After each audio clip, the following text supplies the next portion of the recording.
been a very, very unfair process. The Mueller report, Russia, as you say, which was total nonsense. It was all nonsense. The whole thing was nonsense. But it was a very unfair, and mostly it was unfair to my family. I mean, my family suffered because of all of this, and many other families suffered also. It was a it's a very serious thing. It should never happen to another president. Very unfair to his family. You know what? We got a member of his family right here. Dude, let's bring in Donald Trump Jr., Executive Vice President of the Trump Organization and the son of our president. Good morning to you. Morning, guys. How are you? We're good. So can you elaborate on that? In what way was your family affected? Well, listen, obviously there's the part where you're watching this stuff go down to your father. But, you know, look at me, for example. I mean, I've done 30 hours of testimony regarding a 20-minute unsolicited meeting, right? Meanwhile, Hunter Biden is taking millions, is literally the start of the entire Ukraine hoax. And they don't even consider calling him. I mean, think about it. 30 hours in front of the House and Senate. I had senators on TV saying that this man committed treason. He must go to jail for life. I mean, this isn't even hyperbole anymore. The impeachment hoax started the day my father won the election. OK, it started. The articles were written during the inauguration. They were typing them, right? The Washington Post made the case for impeachment literally 20 minutes after the inauguration. This is what the Democrats have been doing from moment one. Okay, when they were pushing the Russia hoax, my father was renegotiating NAFTA, and he got that done. When they're signing the articles of impeachment, my father signs a historic trade deal with China. That's the difference between the do-nothing Democrats and my father. He's actually getting things done, but he's getting things done despite their unprecedented incoming, despite their unprecedented obstruction. Right. They are not doing anything for the American people, and he's getting it done, and he's going through his checklist one by one. Well, you know how it works. Because the Democrats, Nancy Pelosi didn't want to do it, but she had her super progressive left flank demanding an impeachment. She delivered on that. Otherwise, you know, all sorts of members of her caucus would have been primaried by much more progressive people. Now, fast forward, she's going to say he's been impeached forever, but the reality is he's going to be acquitted at 4 o'clock on Wednesday. Well, 100%. And that was it. You could see in the press conference, no, impeachment, it's forever. It's forever. Because that's all they got, guys. That's literally all they got. That's their little consolation prize because they needed that to do the things. You know, you talk about Schiff earlier.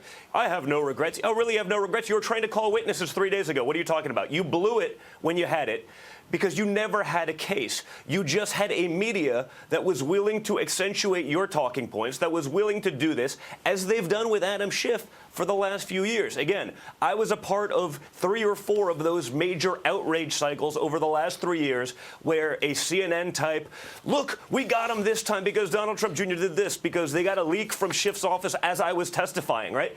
These things were happening time and time again. There's never a correction for the record.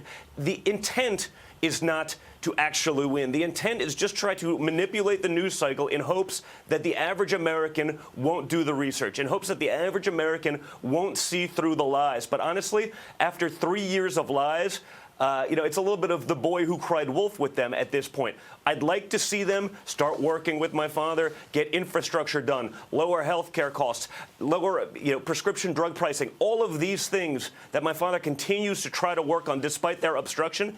But I don't think they're capable of it, guys, because they've seen that Donald Trump, an outsider, can come in, can deliver, can go through the checklist of promises and deliver for the American people. And that scares these establishment side people because they've never done that. They've had decades to do that. That's Joe Biden's whole career talking about, I've been doing this for 50 years, and what have you done?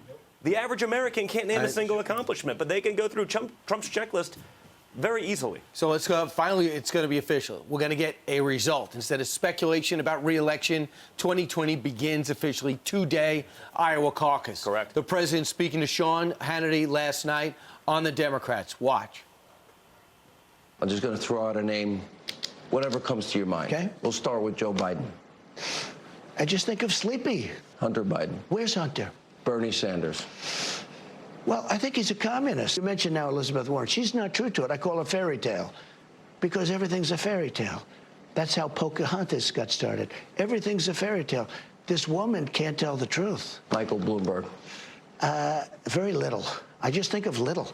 Hillary, I think of email. Pelosi. I think she's a very confused, very nervous woman. It's her worst nightmares happened. I don't think she's going to be there too long either. I think the radical left is going to take over.